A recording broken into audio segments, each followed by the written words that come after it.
श्री महाभारत खिल्ल भागे द्विचत्वारिंशोऽध्याय में जरासंध की सेना का वर्णन। उसका सेना को पर्वत पर आक्रमण करने की आज्ञा देना, दाम घोष की सम्मति से गोमंत पर्वत में आग लगाया जाना, पर्वत का जलना और बलराम और श्री कृष्ण का पर्वत से कूद करके राजाओं की सेना में आ पहुंचना। वैशंपायन जी कहते हैं, जन्मेजय तदंतर समस्त राजाओं का राजा महातेजस्वी जरासंध वहां आ पहुंचा। उसके पीछे अपनी अपनी सेनाओं के साथ दूसरे भी बहुत से नरेश थे। कई अस्त्र शस्त्र के ज्ञाता पुरुषों द्वारा बड़ी भांति सिखाए गए विशाल एवं प्रचंड बलशाली अश्वों से युक्त रथ युद्ध उपयोगी सामग्रियों से संपन्न होकर के आगे बढ़ रहे थे। उस रथों की गति कहीं भी अवरुद्ध नहीं होती थी। कहीं बहुसंख्यक हाथी चल रहे थे, कहीं सोने की जंजीरों से कसा गया था। उनके दोनों पार्श्व में बड़े बड़े घंटे लटक रहे थे। वे सभी हाथी मेघों के घटा के समान जान पड़ते थे। उनके ऊपर अच्छे महावत बैठे थे तथा रण गर्वित कुशल योद्धाओं द्वारा उन्हें सुसज्जित किया गया था। कई घुड़सवार योद्धा घोड़ों पर अच्छी तरह से सवार थे। उनके वे घोड़े वायु के समान वेगशाली थे और उछलते कूदते हुए आगे बढ़ रहे समय आकाश में उड़ते हुए पक्षियों के समान प्रतीत होते थे। बलवानों में श्रेष्ठ पैदल सैनिक भी ढाल और तलवार लिए प्रचंड रूप धारण करके आगे बढ़ते थे। वे हजार हजार की टोलियों में एक साथ चलते और कैंचल से छूटे हुए सर्पों के समान उछलते थे। इस प्रकार मंडराते हुए बादलों के समान चित्रंगिनी सेनाएं साथ लेकर के वीरव्रत को धारण करने वाला बलवान राजा जरासंध युद्ध के लिए आगे बढ़ रहा था। वह राजा पहियों के घर घर घोष से युक्त रथों, चिंगारते हुए मतवाले हाथियों, हिनहिनाते हुए घोड़ों और गरजते हुए पैदल सैनिकों द्वारा संपूर्ण दिशाओं एवं समस्त पर्वतीय कंदराओं की प्रतिध्वनित करता हुआ सेना के साथ समुद्र के समान दिखाई देता था। भूमिपालों की वह सेना दृष्ट पुष्ट योद्धाओं से परिपूर्ण थी। गर्जने और ताल ठोकने के गंभीर ध्वनि से गरजती हुई मेघों को की घटा के समान प्रतीत होती थी। वायु के समान तीव्र गति से चलने वाले रथों, काले मेघों के समान प्रतीत होने वाले हाथियों, श्वेत बादलों के समान घोड़ों और कवच आदि से सज्जित पैदल योद्धाओं से मिश्रित हुई वह सेना सब से शोभित हो रही थी। मतवाले हाथियों से व्याप्त हुई वह विशाल वाहिनी वर्षा ऋतु में भीतर के भीतर लक्षित होने वाले मेघों के समूह की शोभा धारण करती थी। जरासंध आदि समस्त भोपाल अपनी सेना के साथ उस पर्वत को चारों ओर से घेर करके छावनी डालने की तैयारी करने लगे। वहां डेरा डाले हुए जरासंध के सैनिक शिविर की शोभा वैसे ही प्रतीत होती थी जैसा कि शुक्ल पक्ष की पूर्णिमा को अपनी उताल तरंगों से परिपूर्ण हुई महासमर का रूप देखने में आता है। तब तक रात बीतने पर सब राजा उठे और मंगलाचरण से संपन्न होकर के युद्ध की लालसा से गोमंत पर्वत पर चढ़ने के लिए एकत्र होने लगे। पर्वत के शिखरों पर एकत्र होकर के वे सभी राजा बैठे और युद्ध के शुभ अवसर के लिए उत्सुक होकर के आपस में मंत्रणा करने लगे। सेना सहित इन नरेशों की तुमल ध्वनि प्रलय काल के में मर्यादा को तोड़ करके बढ़ने वाले समुद्रों की भयंकर गर्जना के समान सुनाई देती थी। उन राजाओं के छड़ीदार बूढ़े सिपाही चौगार पगड़ी धारण किए हुए तथा हाथ में बैंत लिए राज आज्ञा से ये कहते हुए विचरने लगे कि सब लोग मौन रहें, कोई एक शब्द भी नहीं बोले। उस समय नीरव और निश्चल हुए उस सैन्य समूह का रूप उस शब्दहीन पर शांत महासमर के समान प्रतीत होता था, जिसके मत्स्य और भुजंग जल के भीतर विलीन हो गए थे। वह सैन्य सागर मानो योग बल से जब सहसा नीरव तथा निश्चल हो गया, तब बृहस्पति के समान नीतिज्ञ जरासंध ने यह महत्वपूर्ण बात कही, राजाओं की सेनाएं शीघ्र ही आक्रमण करें और सब ओर से सैनिक समूह इस पर्वत को घेर ले, पत्थरों के गोले बरसाने वाले यंत्र लगा दिए जाएं, क्षेपणीय अर्थात गोफना या ढेल बांस तथा मुदगर संभाल लिए जाएं, प्राश और तोमर भी ऊपर कर लिए जाएं, शत्रुओं के शस्त्र प्रहार को नष्ट करने में समर्थ सुदृढ़ और हल्के गोलों को ऊपर फेंकने के लिए हमारे शिल्पी शीघ्र तैयारी करें। परस्पर परमत होकर के युद्ध करने वाले शूरवीरों के लिए जैसे राजा दम घोष कहे, शीघ्र वैसा ही प्रयत्न किया जाए।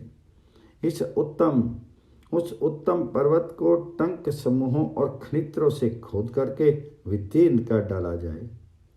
युद्ध की प्रणाली के जानकार नरेशों को इसके समीप यथास्थान खड़ा किया जाए। आज से मेरे सैनिक इस पर्वत पर घेरा डाल दें और इसे तब तक चालू रखें जब तक कि हम इन दोनों वसुदेव पुत्रों को मार नहीं डालें। शिलाओं से ही उत्पन्न हुआ, अर्थात शिलाओं का उत्पादक ये प्रदेश स्वयं तो अचल है ही, इस पर रहने वाले पक्षियों को भी सायकों द्वारा अचल हिलने डुलने या उड़ने में असमर्थ कर दिया जाए। आकाश को भी बांसुओं से इस तरह रुंध दिया जाए कि उसमें पक्षी भी उड़ नहीं सके। मेरी आज्ञा मान करके समस्त भोपाल पर्वतीय स्थानों में खड़े रहें और जहाँ जहाँ अवकाश मिल जाए वहाँ से शीघ्र पर्वत पर चढ़ जाएं।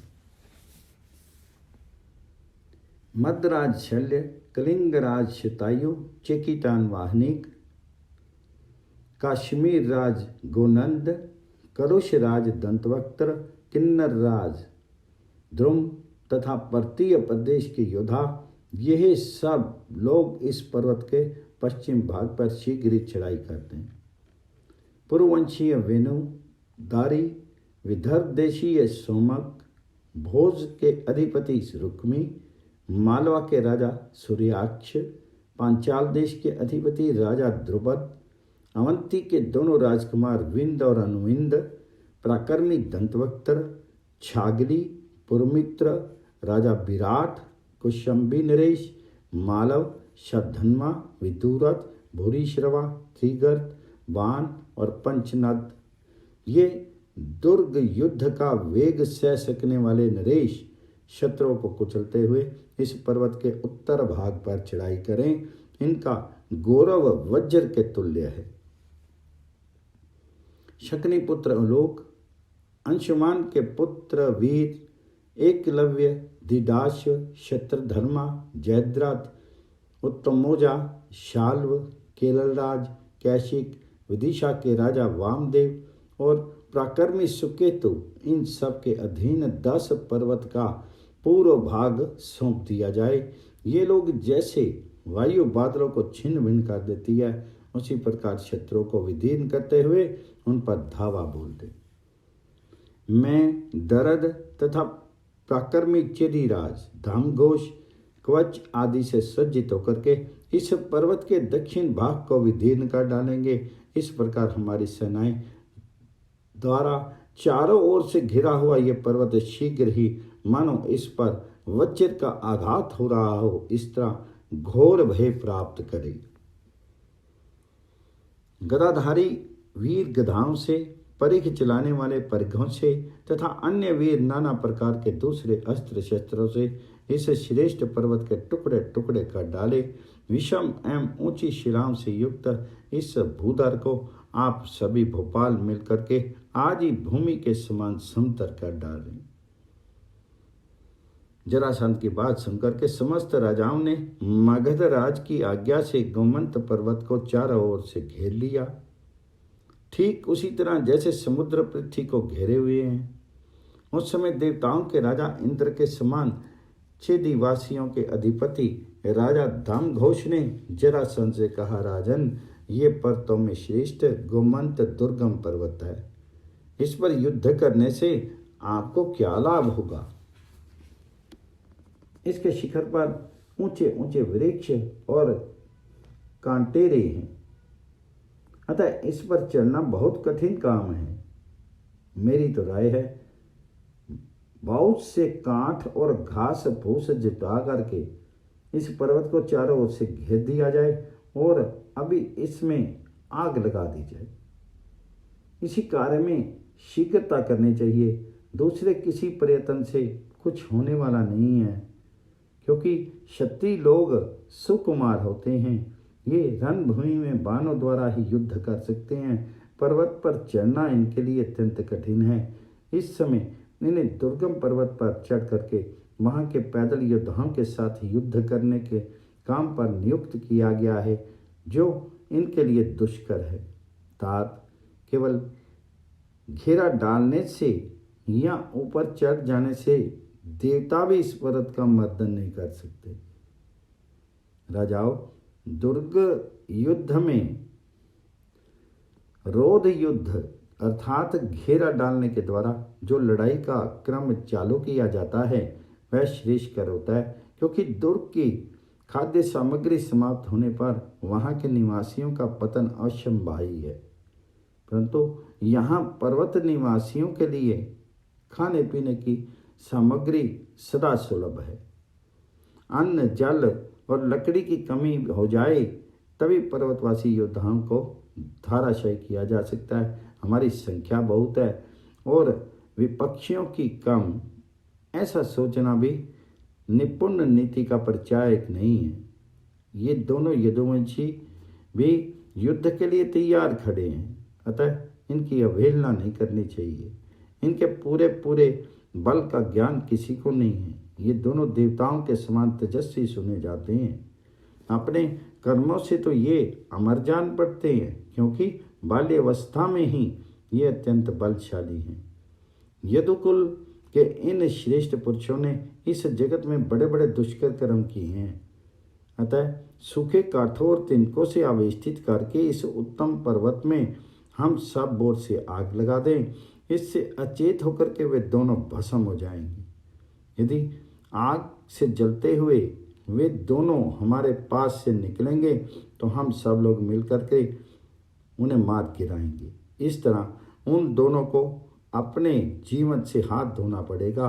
राजाओं के हित की बात बताने वाले चेदीराज ने जो बात कही वह सेना सहित समस्त राजाओं को अच्छी लगी। तदंतर उन्होंने काठ, कबाड़, घास फूस और सूखी डाल वाले वृक्ष ला करके उनके द्वारा उस गिरिराज गोमंत में आग लगा दी। उस समय आग की ज्वालाओं से घिरा हुआ वह पर्वत सूर्य की किरणों से आवृत मेघ के समान प्रतीत होता था। इसके बाद शीघ्रतापूर्वक पैर बढ़ाते हुए राजाओं ने जहाँ जैसा हवा का रुख था उसके अनुसार तुरंत ही पर्वत के चारों ओर वह आग फैला दी। वायु से प्रेरित हुई आग वहाँ सब ओर से ऊपर को उठने लगी और धूम युक्त ज्वालामालाओं की प्रभा से आकाश की शोभा भी बढ़ाने लगे। सूखे काठों के ढेर ही जिसकी जड़ थे वह आग वायु के सहारे से बढ़कर के कमनीय वृक्षों वाले शोभा संपन्न गोमंत पर्वत को चारों ओर से धगत करने लगी। उस आग से दग्ध होता हुआ गिरिराज गोमंत बड़ी बड़ी शिलाएं छोड़ने लगा। अग्नि के ताप से चटक करके प्रस्तर खंड टूट टूट करके गिरने लगे। वे सैकड़ों शिलाएं सौ टूक होकर के गिरते समय बड़ी बड़ी उल्काओं के समान दिखाई देती थी। लपटों से ऊपर को उठती हुई वह आग उस पर्वत राज को सब ओर से प्रभावों द्वारा विधि पूर्वक लिपटी सी प्रतीत होती थी। ठीक उसी तरह जैसे सूर्यदेव अपनी किरणों द्वारा मेघों को अनुलिप्त कर देते हैं। पकती हुई धातुओं, जलते हुए वृक्षों तथा घबराए हुए हिंसक जंतुओं से युक्त वह पर्वतराज ऐसा जान पड़ता था मानो व्यथा से पीड़ित होकर के रो रहा हो। आंख से दगदग करके तपा हुआ वह पर्वत सोने चांदी तथा काले रंग की धातुओं के पिघले हुए रसों की धारा बहाने लगा।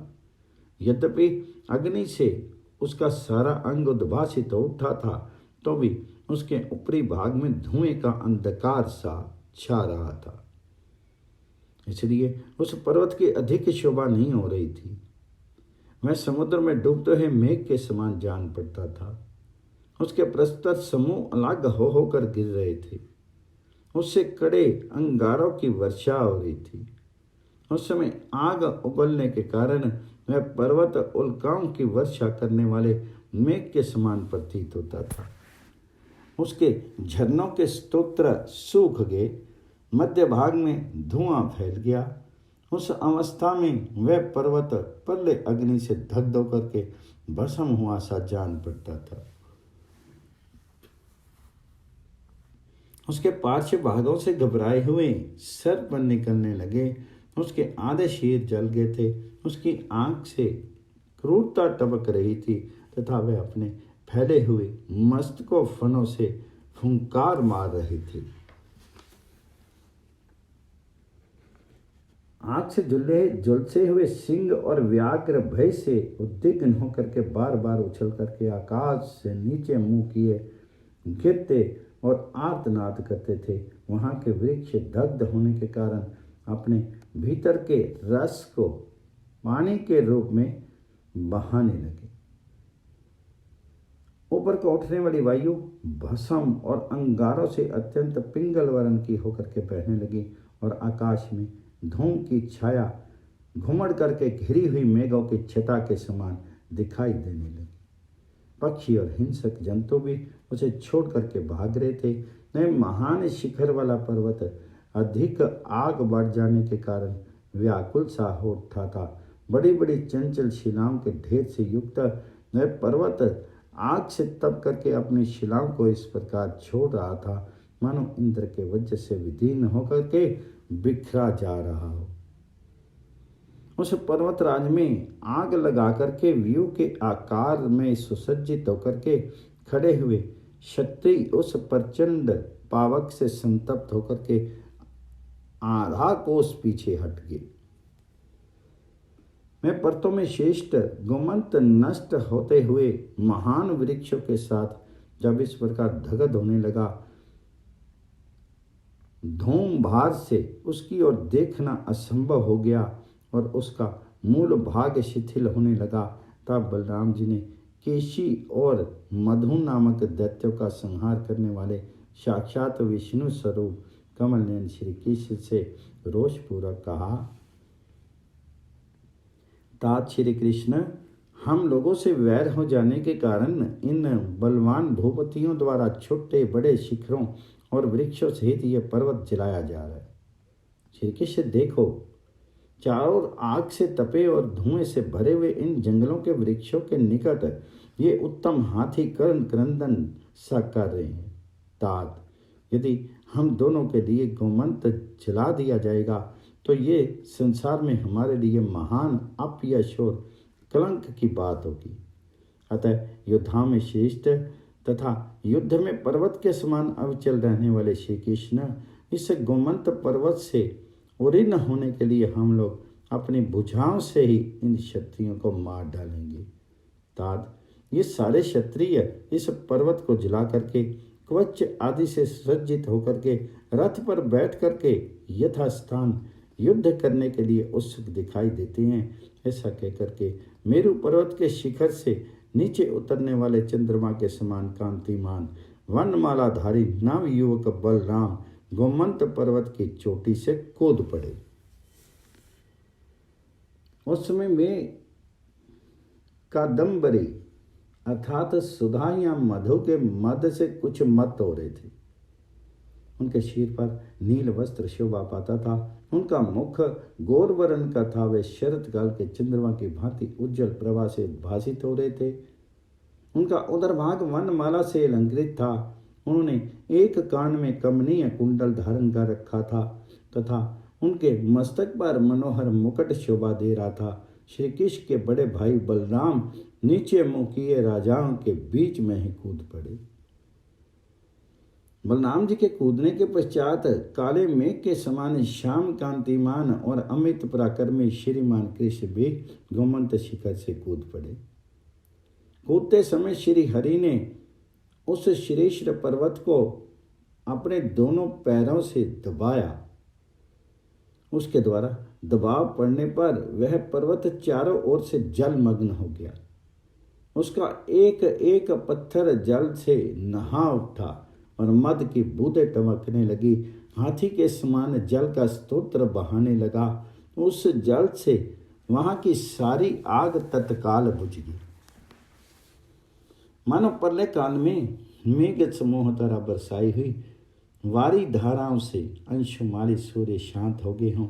उस समय पीताम्बरधारी घनश्याम में घिरे कमल नयन श्री कृष्ण सिंह के समान दहाड़ रहे थे। उनके मस्तक पर दिव्य किरीट शोभा पा रहा था और मुख बड़ा ही सौम्य दिखाई देता था। उनके वक्षस्थल पर श्रीवत्स का चिन्ह शोभित था।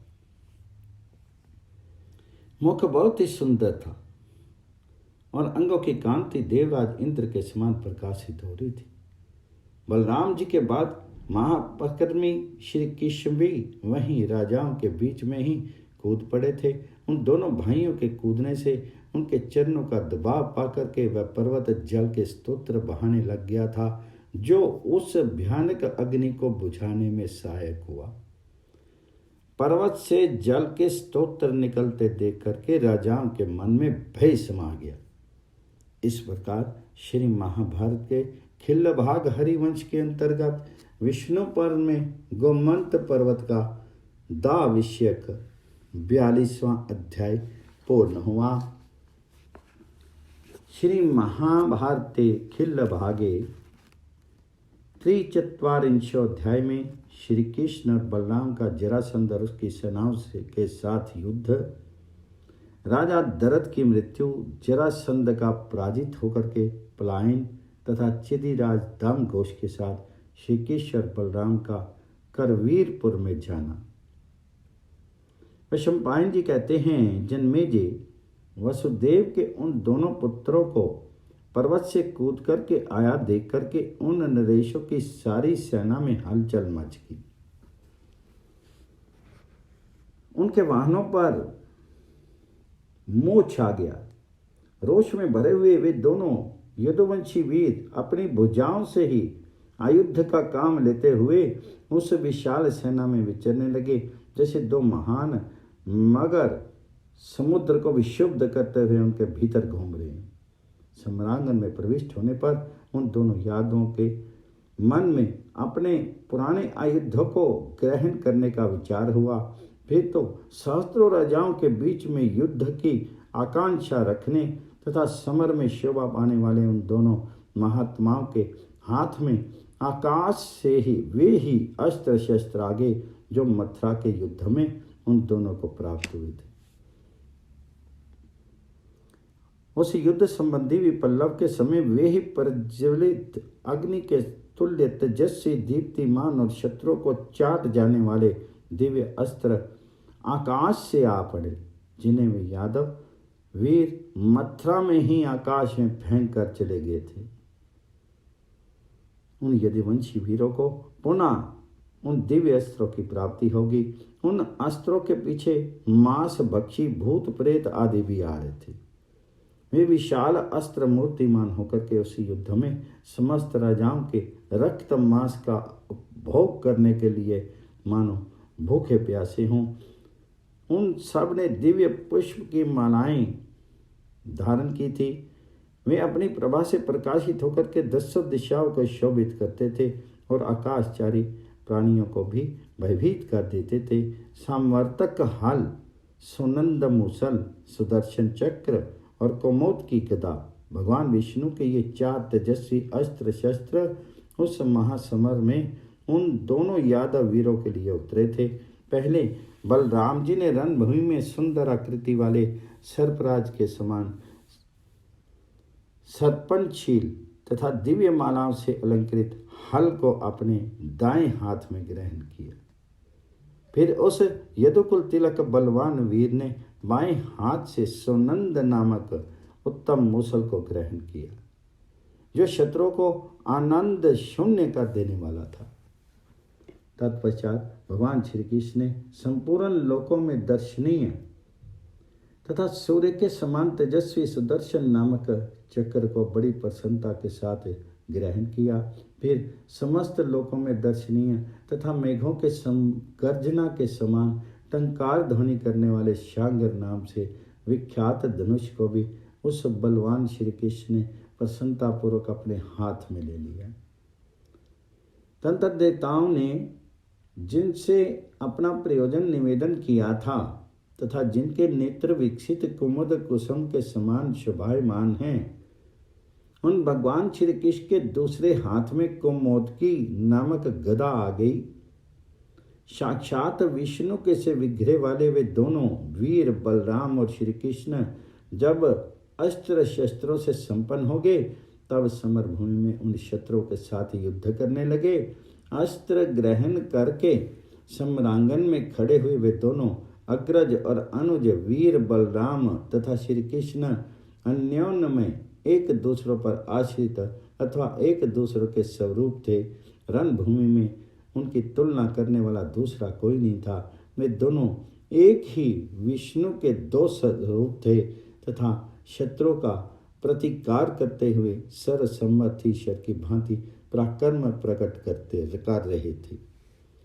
वीर बलराम क्रोध में भरे हुए सर्पराज के तुल्य समर्थक हल को हाथ में उठा करके समर में शत्रुओं के लिए काल रूप होकर के विचरने लगे। वे महामनस्वी क्षत्रियों के रथ समूह को पीछे ढकेलते हुए हाथियों और घोड़ों पर अपना रोष सफल करने लगे। समर में परम सुंदर प्रतीत होने वाले बलराम हल से हथियारों को ऊपर उछाल देते और मूसल फेंक करके उन्हें मार डालते थे। इस प्रकार उन पर्त और हाथियों को उन्होंने मार डाला। सम्रांगन में बलराम जी के द्वारा मारे जाते हुए वे क्षत्रिय शिरोमणि योद्धा रथहीन होकर भय के मारे जरासंध के पास भाग गए। तब क्षत्रिय धर्म में स्थित रहने वाले जरासंध ने उनसे कहा, समर भूमि में आकर के मन में कायरता लाने वाले तुम लोगों की इस क्षत्रिय वृत्ति को धिक्कार है। मनीषी पुरुष समर में पराक्रम प्रकट करके रथहीन होकर के भागने वाले योद्धा की इस कायरता की भ्रूण हत्या के समान असह्य बताते हैं।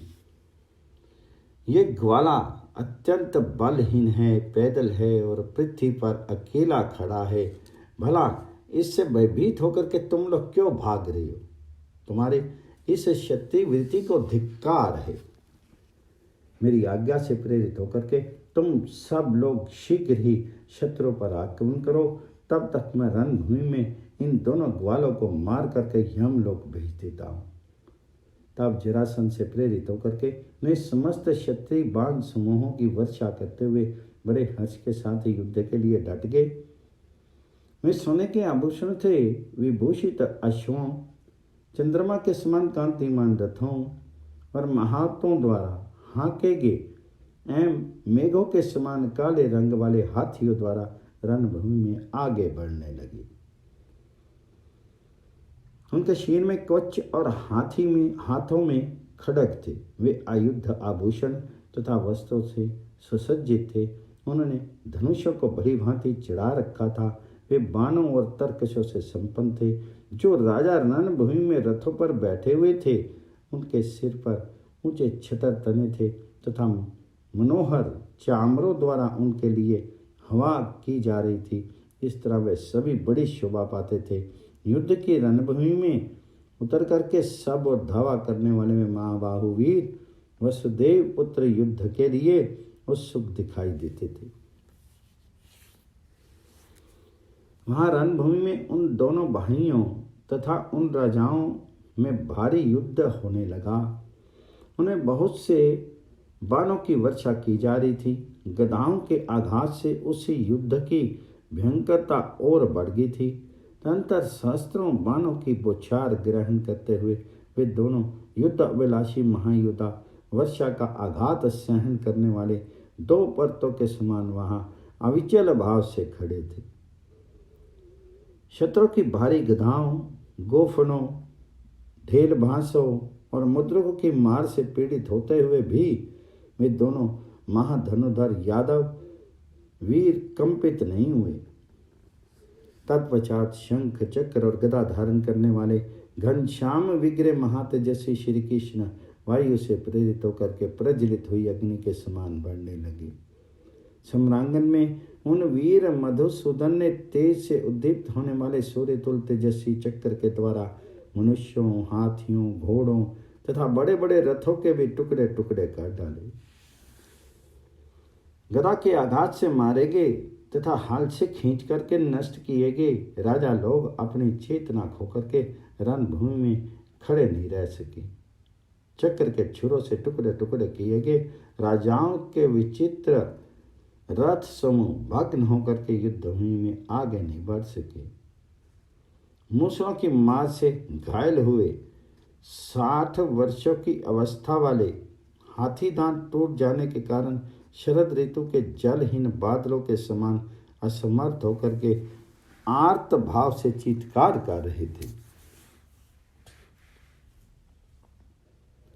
सुदर्शन चक्र से प्रकट हुई आग की ज्वाला से झुलसकर कितने ही घुड़सवार और पैदल योद्धा धरती पर पड़े थे। उनके प्राण पखेरु उड़ गए थे तथा वे वज्र के आघात से मरे हुए के तुल्य प्रतीत होते थे। चक्र और हाल से दग्ध होकर के विदीर्ण की गई वह सारी सेना इस तरह धरती पर पड़ी थी मानो प्रलय काल में सबका एक साथ संहार हो गया। महामूर्तिमान होकर के प्रकट हुए उन वैष्णव दिव्य अस्त्रों की क्रीड़ा भूमि रूप युद्ध स्थल की ओर देखने में भी वे राजा लोग असमर्थ हो गए थे। कितने ही रथ रोंद डाले गए, कितने के राजा मार डाले गए और कितने ही एक एक पहिए नष्ट हो जाने के कारण भूतल पर बिखरे पड़े थे। चक्र और हाल द्वारा जहां विपल्लव मच गया था उस घोर संग्राम में राक्षसों द्वारा उपस्थित की गई भयंकर उत्पात सूतक घटनाएं घटित होने लगी।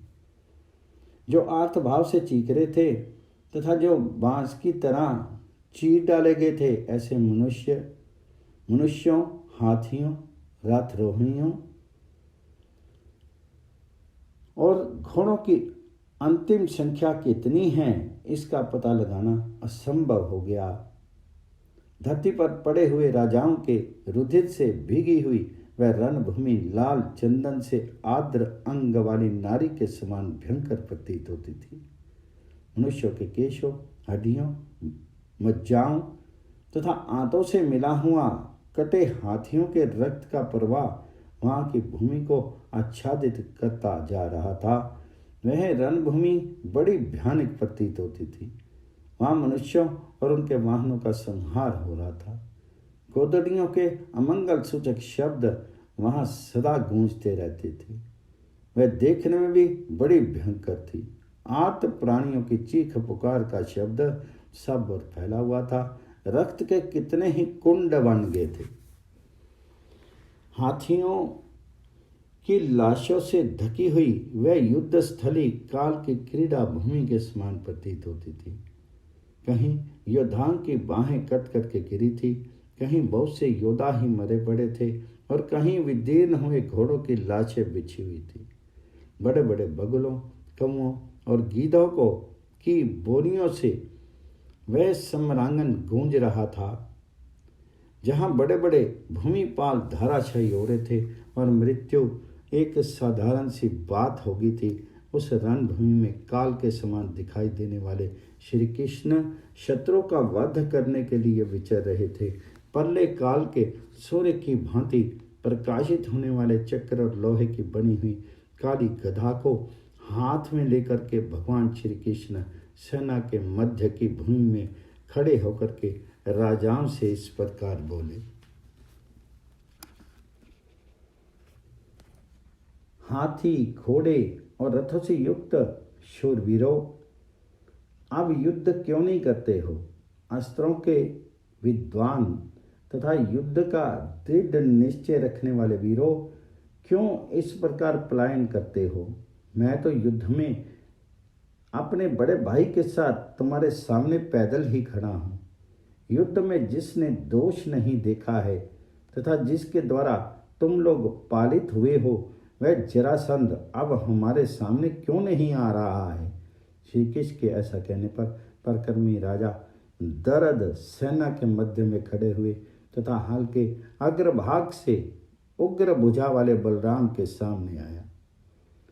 जैसे किसान बैल से बात करता है, उसी प्रकार उसने लाल नेत्रों वाले बलराम जी से इस प्रकार कहा, शत्रु दमन राम, आओ आओ मेरे साथ युद्ध करो।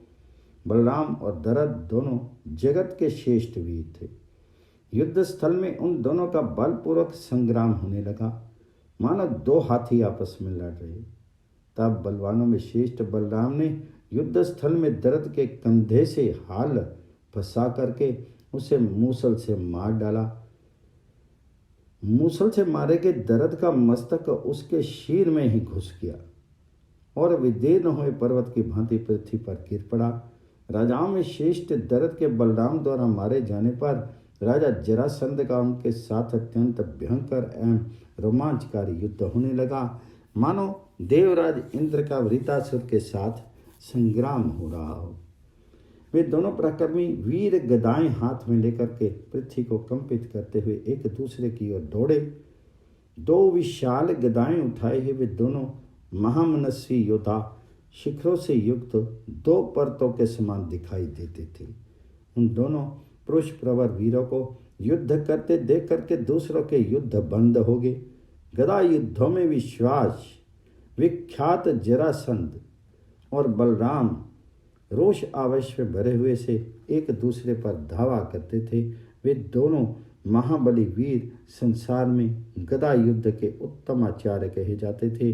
वे दो मद विशालकाय हाथियों के समान परस्पर आक्रमण करते थे। उस समय देवता, गंधर्व, सिद्ध, महर्षि, यक्ष तथा सहस्त्रों अप्सराएं वह युद्ध देखने के लिए आ गई। राजन, देवताओं, यक्षों, गंधर्वों और महर्षियों से अलंकृत हुआ वहां का आकाश नक्षत्रों से आवृत हुआ, सब पर अधिक शोभा पाने लगा। राजा जरासंध बाईं ओर से पैंतरा देकर के बलराम जी पर टूट पड़ा और बलदेव जी ने दाहिनी ओर से उस पर धावा किया। गदा युद्ध में निपुण वे दोनों वीर एक दूसरे पर प्रहार करने लगे, जैसे दो मतवाले हाथी अपने दांतों से परस्पर चोट करते हों। उसी प्रकार गदाओं से आघात करते हुए वे दसों दिशाओं को निनादित करने लगे।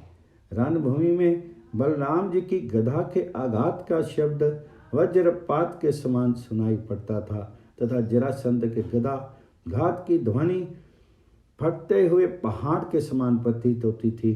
जरासंध के हाथ से छूटी हुई गदाधारियों में श्रेष्ठ बलराम जी को उसी प्रकार कंपित नहीं कर पाती थी जैसे वायु विंध्यगिरि को नहीं हिला सकती है।